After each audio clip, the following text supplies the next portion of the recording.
ሰላም ጤና ይስጥልኝ። እንዴት ናችሁ? ደህና ናችሁ ወይ? እግዚአብሔር ይመስገን ደህና ነኝ። እኔ ጋር ክብር ለድንግል ማርያም ልጅ ይሁን። ሰላም ነኝ። በያላችሁበት ሰላማችሁ ብዝት ይበልልኝ። ሰላም እግዚአብሔር ከእናንተ ጋር ይሁን። በሰራችሁት በሁሉም ነገር በበረከት በረዴት እግዚአብሔር ይባርካችሁ። የኔ ውዶች ሰላማችሁ ይብዛ። ቪዲዮ መስራት አልፈልግም ነበር። ያው ብቻ አንዳንድ ነገሮችን ሳይ በጣም ውስጤ ተነካ። የተነካው ምን መሰላችሁ? ስለኛ ሳይሆን እኛ እዚህ እንሰራለን ብለን መተን እናታችን የልጇን ሞት ስትሰማ በተለይ በራሳችን ጥፋት አንዳንዴ እሱ ነገሮች በጣም ተሰማኝና በእህታችን ሞት እቺ ሳውዲ ላይ በሞተችዋ ልጅ እህቴ ኮሜንቷ ላይ ገብቼ ነበር እና እጅግ በጣም ብዙ ኮሜንት እኔም ተረኛ ነኝ እኔም ተረኛ ነኝ ይላል። ተረኛም እናንተ ባትሉትም እኮ እኛ እዚህ ምድር ላይ ያለን ምሰሶች ወይ ቋሚዎች አይደለንም። እኛ የእግዚአብሔር ስራዎቹ ነን፣ የእሱ ሸክላዎች ነን። ይሁ ነገር ሲፈጠር ስብር ብለን የምንቀር ሰዎች ነን። ዛሬ እንሙት ነገ እንሙት አናውቅም። ግን እግዚአብሔር ራሱ የሰራትን ነፍስ እሱ እስኪወስዳት ድረስ ጊዜ ቀን አለን፣ እንጠብቀዋለን። ምክንያቱም እኛ የሱ ስራዎች ስለሆን ማለት ነው፣ የሱ ሸክላዎች ስለሆን። እጅግ በጣም ያዘንኩት ለምን እንደሆነ ታውቃላችሁ? እናት ልጄ ልጄ ብላ ስትቀብር እጅግ ነው የሚከብደው፣ ያማል። እናትነት ከባድ ነው። እንዴት እንዳቀልላችሁት አላውቅም እንጂ እናትነት እጅግ በጣም ከባድ ነው። እናት ልጇን ልጄ ልጄ ብላ ስትቀብር ሀዘኑ ለሷ በጣም ከባድ ነው። በተለይ እዚህ ቁጭ ብላችሁ እኔ ማለት ከኢትዮጵያ ስመጣ እኮ ቤተሰቡ የነገር ሽጦልን ተበድረን በጣም በብዙ መከራ መተናል። እየሰራን ነው። እግዚአብሔር አምላክ ስሙ የተመሰገነ ይሁን።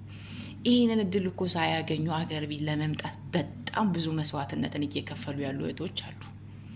ለዛም ደግሞ እኛ እድሉ ስለሰጠን እግዚአብሔር ሆይ አንተ ተመስገንልን ብለን እሱን እያመሰገን ሰርተን በሰላም በጤና ለሀገራችን እንድንበቃ እግዚአብሔርን መለመን እንጂ በሆነች ነገር ተናደን ህይወታችን ላይ መፍረድ ተገቢ ነው ብዬ አላስብም። ከዛም በተረፈ ደግሞ አንዳንድ እህቶቻችን የኔስ እህት ብትሆን ብለን ማሰብ አለብን። ለምን መሰላችሁ?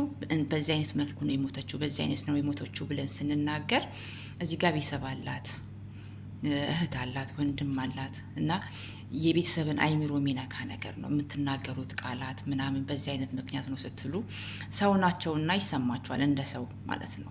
እና ከዛ ነገር ላይ ብትቆጠቡ መልካም ነው ብዬ አስባለሁ። እኔ የእሱ ሸክላ ነኝ፣ እኔ የእሱ ፍጡር ነኝ። ቀኔ ደርሶ እሞታለሁ። እዚች ምድር ላይ ፍጹም ሰው አይደለሁኝም።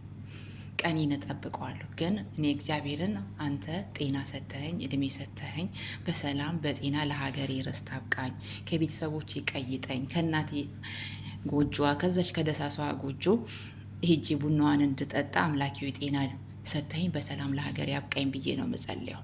ሁሌም ጸሎታችን እሱ ነው መሆን ያለብን። ግን ብዙዎቻችሁ ሳያችሁ እኔ ተረኛ ነኝ እኔ ተረኛ ነኝ ብላችሁ የምትጽፉ እህቶቼ ጤነኛ ናችሁ? እንደ እውነት እናታችሁን ትወዳላችሁ? ያቺ ምስኪን እናት እኮ በናፍቆት ነው የምትጠብቃችሁ። ቢያንስ 2 ዓመት 4 ዓመት 5 ዓመት ቆይታችሁባታል። ልጄ ከዛሬ ዛሬ መጣች ብላ ያቺ ምስኪን እናት ከዛች ከደሳሳ ጎጆ ትጠብቃችኋለች። እናንተ ግን በሆነች ንዴት ተናዳችሁ እዚህ ጋር ደግሞ በራሳችሁ ህይወት ላይ ፈርዳችሁ ለዛች ምስኪኗ እናት ደግሞ ሬሳችሁ ይሄድላታል። አታሳዝናችሁም? እውነት እናታችሁን ትወዳላችሁ? የሆነ ነገር ስታደርጉ እኮ እናት የሌለው ሰው እናት ስለሌለው በቃ ብሎ የሆነ ነገር ይናደዳል። እናት ያለው ግን እናቱን ለእናቱ ብሎ መስዋዕት መክፈል አለበት። ምክንያቱም እናት ሀዘኗ በጣም ከባድ ነው። እናትነት ከባድ ነው። አረ ወደ ልባችን ተመለሱ። እውነት ወደ ልባችሁ ተመለሱ ነው። አስተዋይ ልቦና ይስጠን። እውነት እኔ አላቅም፣ ብቻ የሆነ ይቀያይረናል ልበል አላቅም።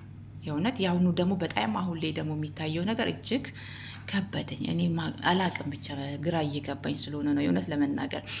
አሁን ራሱ ግጭ ልጅ ከሞተች በኋላ እኔም ልሞት ነው እንዴት ልሁን ብሎ ቪዲዮ የሚሰሩም ልጆች አይቻሉ። አረ ለእናታችሁ አስቡ እናንተ ልጆች ተው። እንደው ለዛች ለምስኪን እናት አስቡ። እናንተ እንደፈለጋችሁ ነው፣ ግን ለዛች ምስኪን እናት አስቡ።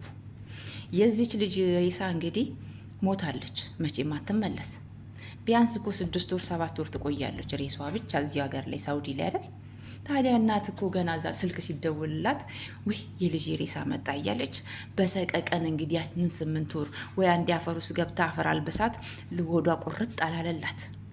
8 ወር ድረስ እንግዲህ ሬሷ እዚህ የሚቆይ ከሆነ 6 ወር ወይ እዚህ የሚቆይ ከሆነ እች እናት እኮ 8 ወሩን 6 ወሩ ሙሉ እያለቀሰች ነው የምትጠብቃት ማለት ነው።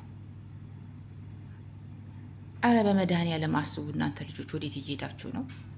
እውነት እንደው የኛው የ90ዎቹ ይሻላል በል እንዲ። አሁን ላይ ከአሁን በኋላ የመጣ ወጣት እንዴት እየሆናችሁ ነው? ወዴት እየሄዳችሁ ነው?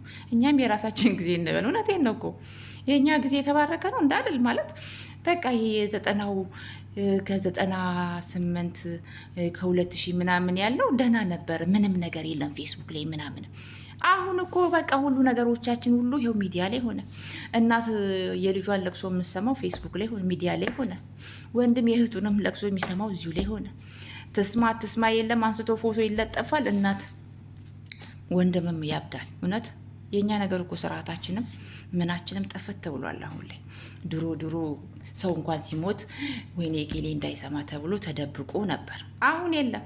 ብቻ ሞት ይሁን እንደ ኮሜንትና ላይኩ ብር ይሆን እንዴ? እውነቴን ነው የምነግራችሁ። የእሷ ፎቶ ይለጠፋል፣ ማንም ይሁን ይለጠፋል። ከዛን እናት ወይ ወንድም ያው ቲክቶክ ተጠቃሚ ከሆነ ያያል። የእህቱን መሞት በዚሁ ሚዲያ ላይ ይሰማል ማለት ነው።